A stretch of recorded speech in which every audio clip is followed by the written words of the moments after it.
yang kami cintai, kami muliakan, para tetangga-tetangganya Nabi Muhammad SAW di surga kelak,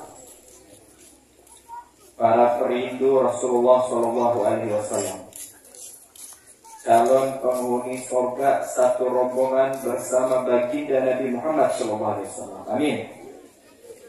Khususnya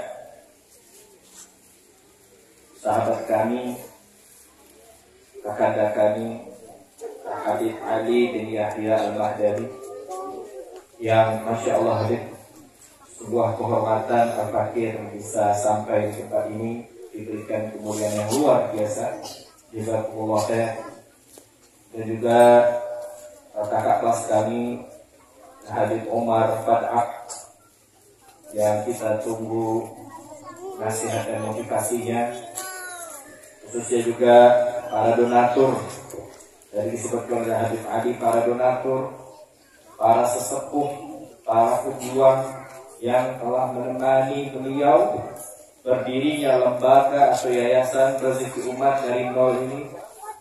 Mudah-mudahan apa yang kita sumbangsihkan kepada lembaga ini menjadi saksi kebaikan kita di akhirat nanti, dan semoga ini menjadi tiket kita bersama agar bisa bertetangga dengan baginda Nabi Muhammad SAW. Amin ya rabbal alamin.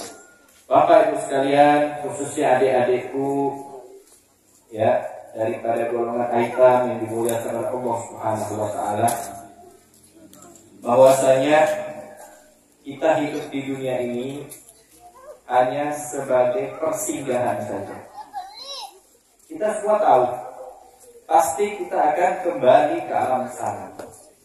Dan apa yang Allah berikan kepada kita saat ini berupa rumah, harta, kendaraan, dan yang lain, itu semua akan kita tinggalkan. Semua pasti tahu.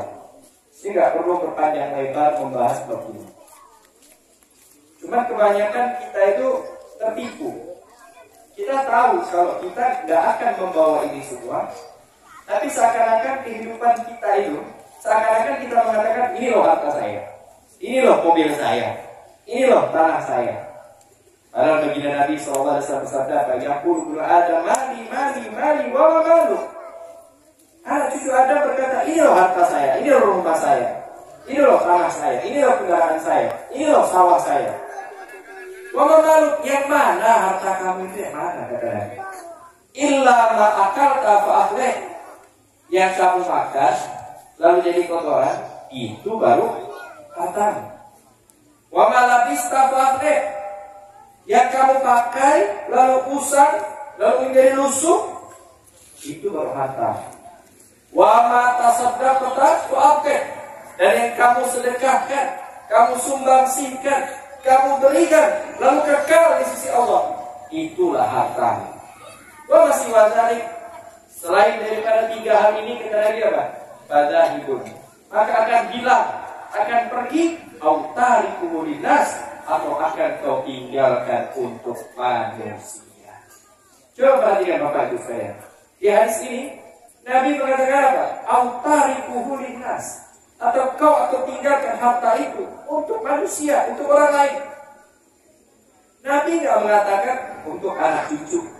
Nabi nggak mengatakan untuk saudara. Nabi nggak mengatakan untuk keluarga. Enggak, tapi linas, untuk orang lain. Kenapa? Betapa banyak pelajaran di sekeliling kita.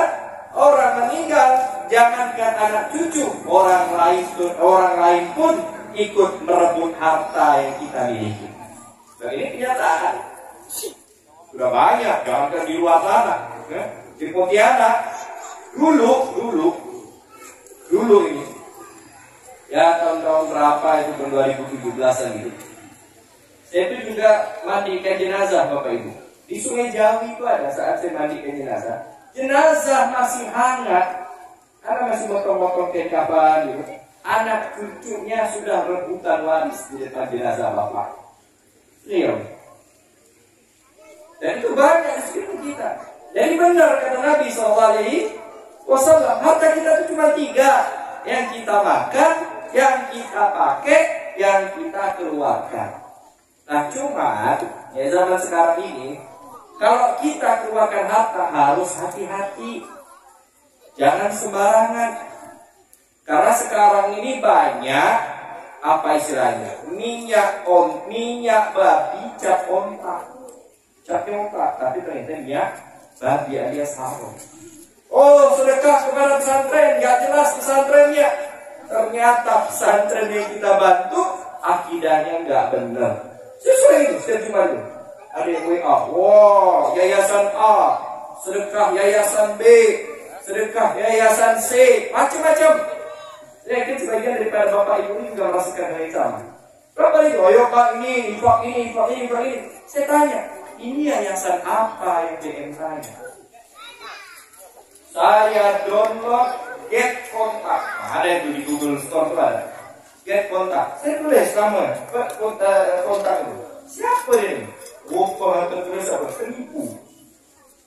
Dia kita, Masya Allah, anak 6.000 santri butuh beras. Ini anak-anak kehabisan beras. Dicari kontaknya penipu. Dan itu banyak. Maka ketika kita mau menginvestasikan harta kita, maka harus jelas kemana harta kita ini akan kita taruh. Nah, di sini sudah jelas nih. Ada lembaga, ini lembaga PSN. Lembaga, ini lembaga rezeki umat. Jelas tadi sudah 3 tahun berjalan. Dan anak-anaknya sudah kelihatan. Tadi ada yang baca puisi, itu sentuh hati saya. Dengan menangis dia merindukan sosok orang tua. Ayo kita bawa harta kita ke akhirat. Ma indakum yanfad wa ma indallahi baq.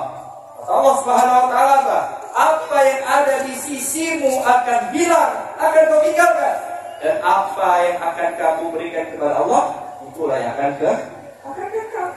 Kita tidak pernah tuh melihat orang mati. Dia punya Pajero, punya Fortune, mati Pajero-nya pun ikut dalam kubur, nggak ada. Ya, kalau Pajero ini nggak ikut, yang ikut adalah apa? Amalnya. Ayo kita bantu. Apalagi ini anak-anak yatim. Saya nggak perlu panjang dan lebar membahas anak yatim, karena saya yakin Habib Ali, Habib Umar, habaib yang lain, ustaz-ustaz yang lain, guru-guru yang lain pasti sudah sering menyampaikan keutamaan anak yatim. Bapak Ibu, oh enggak, saya tidak pernah dengar, Beb. Buka di YouTube banyak. Tapi yang perlu saya garis bawahi di sini apa? Mereka ini adalah umat Nabi Muhammad. Di samping umat Nabi Muhammad, kedua anak yatim mendapatkan pandangan khusus dari baginda Nabi Muhammad SAW. Kalaulah kita menitip harta kita di suatu tempat, tujuannya agar kita panen di akhirat. Misalkan ada orang fakir miskin, itu mulia, mantap, pahalanya gede, derajatnya ditinggikan oleh Allah SWT. Itu orang biasa, walaupun fakir miskin. Tapi kalau fakir miskin plus yatim piatu, ini ada nilai plus di sisi Allah Subhanahu wa ta'ala. Apalagi plus anak yatim dan maknya yang janda, tambah double ya. Bapaknya kawan. Nabi itu wawal Abu Syafiqur rahimu bil yatimi wat amala. Nabi itu sosok kaya, penyayang, penyantun bagi anak yatim dan juga janda-janda. Jadi tanggung semua, anak yang yatim ditanggung, ibu yang janda ditanggung. Sekarang umat Nabi Muhammad, Masya Allah, ya kan, menyantuni emaknya yang janda plus anak yatimnya. Ini 2 pahalanya. Silahkan ditafsirkan ini dulu ya. Nah itu, kembali ke pembahasan. Ketika kita peduli sama mereka ini, gak mungkin Nabi akan mencampakkan kita. Janjinya jelas kok. Ana wakafirul yatim bil jannati hakada. Aku dan orang yang menyantuni anak yatim nanti di surga seperti 2 jari ini. Ini kira-kira 2 jari ini ada nggak jaraknya 10 cm? Tidak ada. Ini berapa ini? Paling 2-3 cm. Begitulah jarak orang yang menyantuni anak yatim di akhirat. Jaraknya dengan baginda Nabi Muhammad SAW. Cuma karena bayarannya mahal, dekat ya dengan baginda Nabi. Itu cuma jaraknya dekat dong. Karena bayarannya mahal, pengorbanannya pun berat. Habib, saya ini selalu menyentuh anak yatim, ya. Tapi anak yatimnya nakal, Habib. Bingal, bandel, kotor-kotornya, tak mampu saya. Itulah ujian dari Allah. Terkadang kita menyantuni anak orang, anak yang kita santuni itu nakalnya luar biasa. Itu ujian. Karena kalau ringan-ringan saja, gampang-gampang saja, ya nggak mungkin balasannya segede tadi. Berkenala dengan Nabi SAW. Ya kalau gampang pasti semuanya banyak menyantuni anak yatim. Ya. Tapi kenyataannya bagaimana? Hanya sedikit yang mampu menyantuni anak yatim. Kenapa? Cobaannya berat.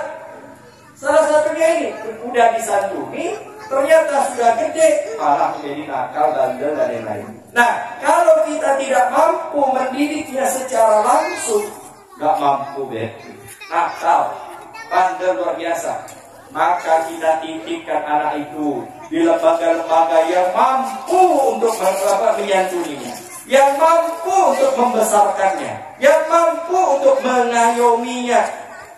Ada pesantrennya mengasuhi anak yatim juga. Nah, masukkan situ. Ada lembaga rezeki umat menyantuni anak yatim juga. Pak Ustaz, Kiai, Tuan Guru, saya ingin menyantuni anak yatim. Cuma anak saya tidak terlalu banyak, 10 orang. Ada pun saya nyantuni anaknya nakal, takut saya darah tinggi. Jadi bagaimana? Kami sering marah ya. Nah, saya santuni. Di sini ada berapa anak yatim? Oh, di pondok Habib Soleh bin Abdul Haddad dari sini ada 20 misalnya. Ah, saya ambil 5. Sama, pahalanya sama, bahkan lebih gede lagi. Karena dia diam seorang pondok. Dan juga kalau menyekolahkan anaknya, pastikan dia sekolah di tempat yang layak, di tempat yang memang dia dididik betul oleh tenaga ahli. Oh, di sini banyak pesantren-pesantren yang bagus, mantap. Akidahnya benar, ilmunya benar, manhajnya benar. Habib, saya nggak tahu Habib di mana. Nih, ada Habib Ali bin Yahya, tanyakan di mana. Nanti beliau akan mengarahkan. Pokoknya tahu-tahu transfer aja Habib, bagus, mantap. Oh, masih ada juga. Nih ada Habib Umar. Beliau punya pondok di Parit Nasiki di bawah asuhan Habib Hasan Al-Haddad. Habib Ali gimana? Saya jauh, Sungai T. Jadi kan dekat ya, sini aja, mantap. Bagus lagi pondoknya. Jadi kalau pengen jauh sedikit boleh. Sungai T itu di Sungai Kakak, ujung dunia. Sana, tak ada ujung lagi dari Sungai T. Dan Habib Ali dari sana, berapa jam deh? 90 menit, macam nonton sepak bola. Karena macet.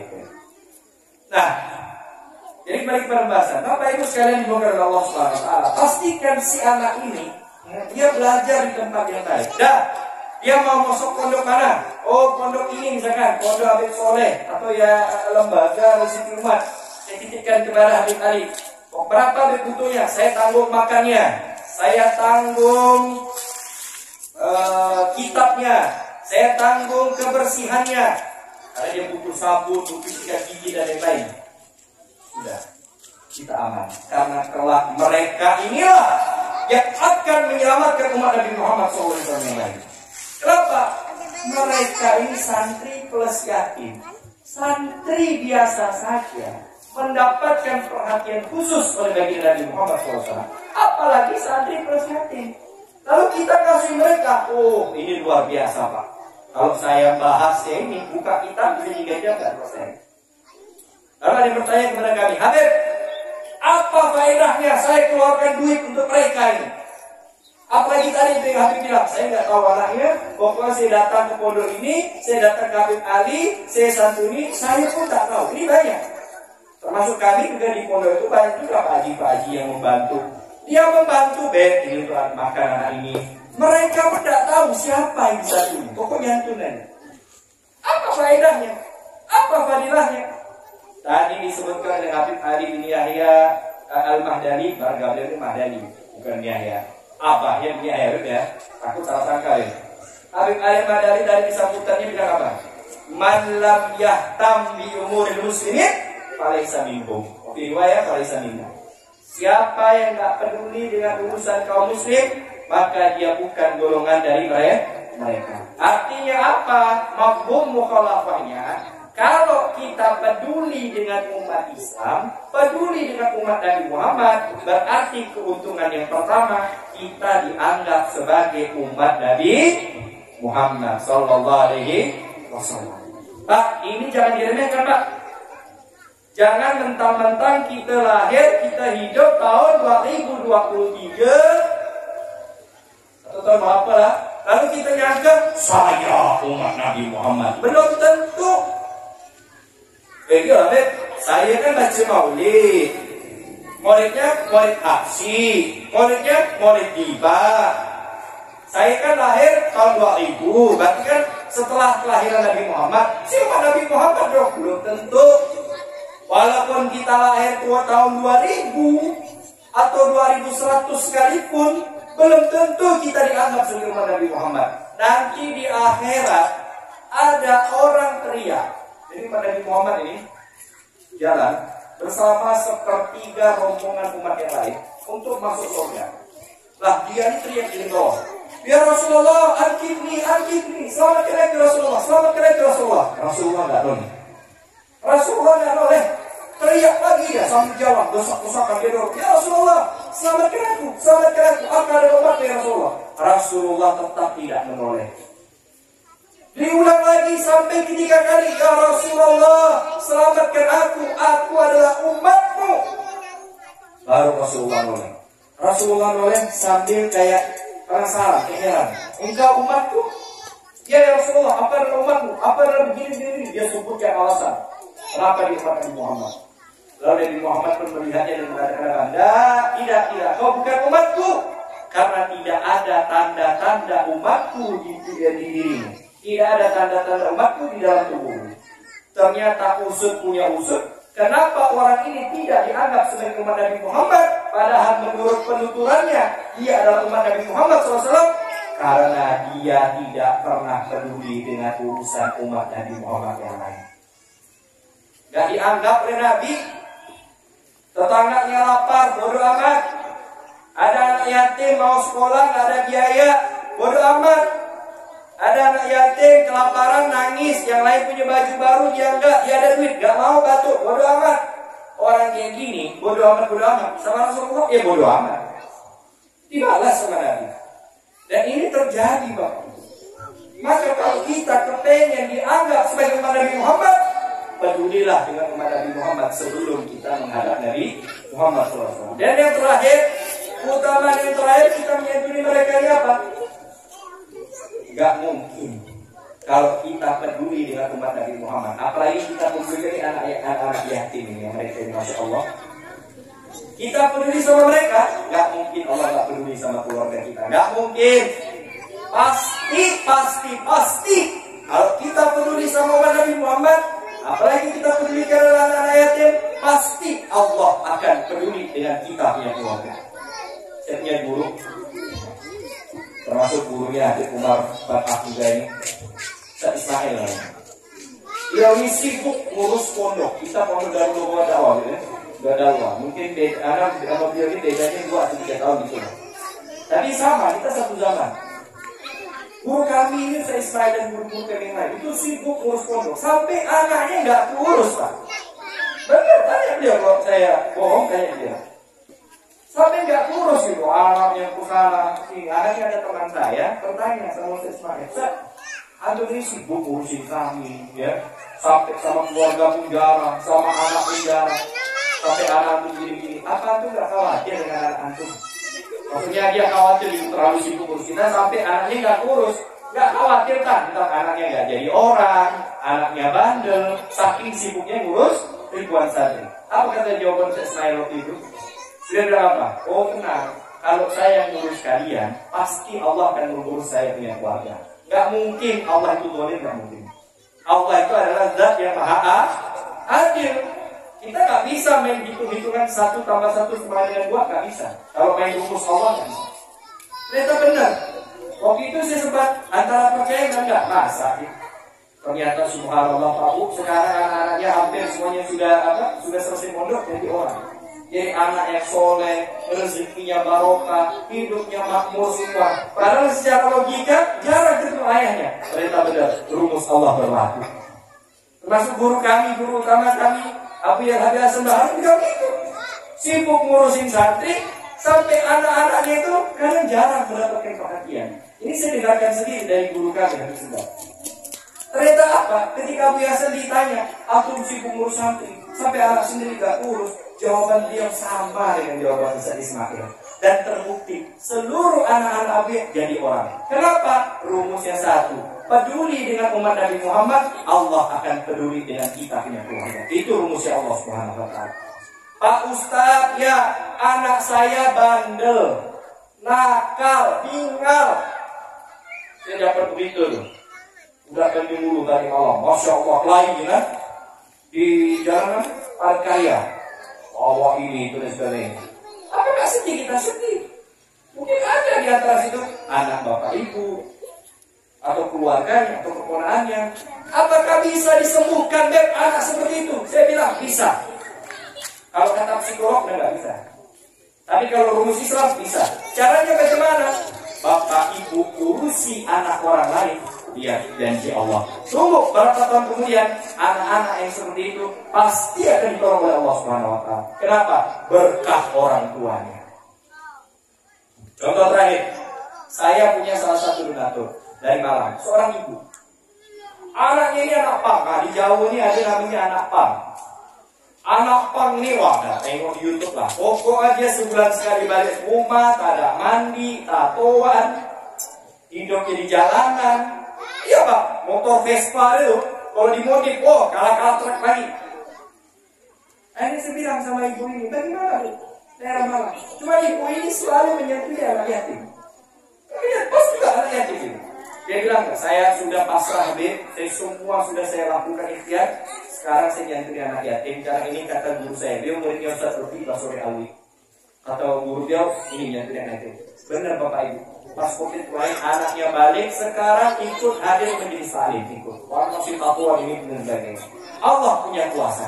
Jadi kalau kita kepengen anak kita soleh, anak kita baik, dan kita terlambat untuk mengobatinya, santuni anak orang lain, peduli sama anak orang lain. Gak mungkin kita peduli sama anak orang lain, Allah gak peduli dengan anak kita, gak mungkin. Allah itu gak boleh. Allah maha adil. Itu kuncinya. Cuma kalau masih kecil, kalau masih kecil ini kan enak. Cuma kan kadang ada orang tua yang sudah telat, umurnya udah 15 tahun, sudah 20 tahun, apalagi udah umur 30 tahun, sulit.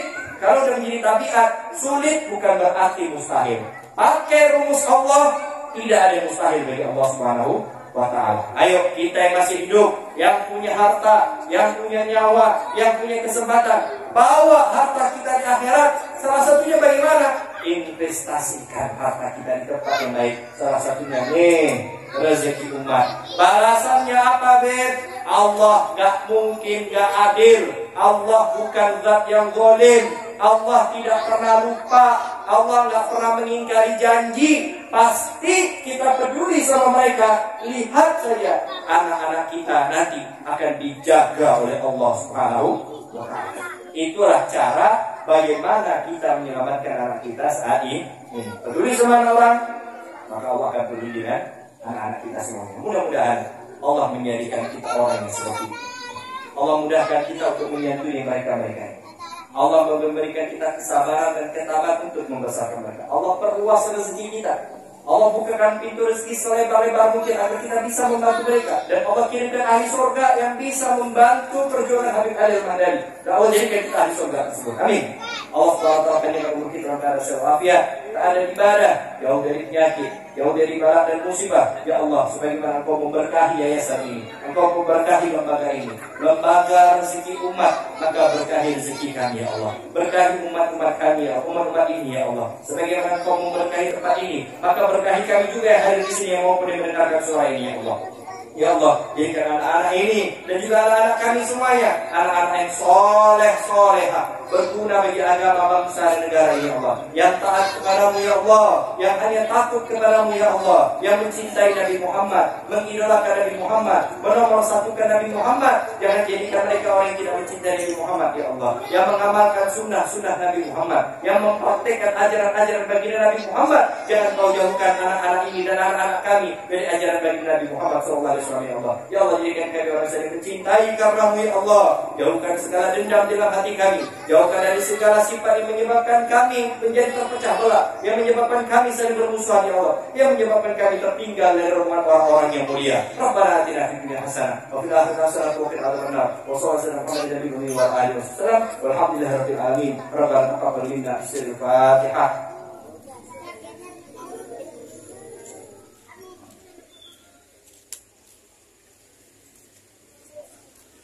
Ini saja yang bisa saya sampaikan. Mudah-mudahan bermanfaat dan bisa diamalkan. Mohon maaf kalau ada kata-kata yang tidak ada dengar atau sikap saya yang tidak pantas atau kurang etis. Saya mohon maaf sebesar-besarnya. Semoga Allah mengampuni segala kesalahan dan kesilapan saya, dan semoga dilimpahkan itu maaf. Benar ya Allah SWT. Selain itu sendiri. Wassalamualaikum warahmatullahi wabarakatuh.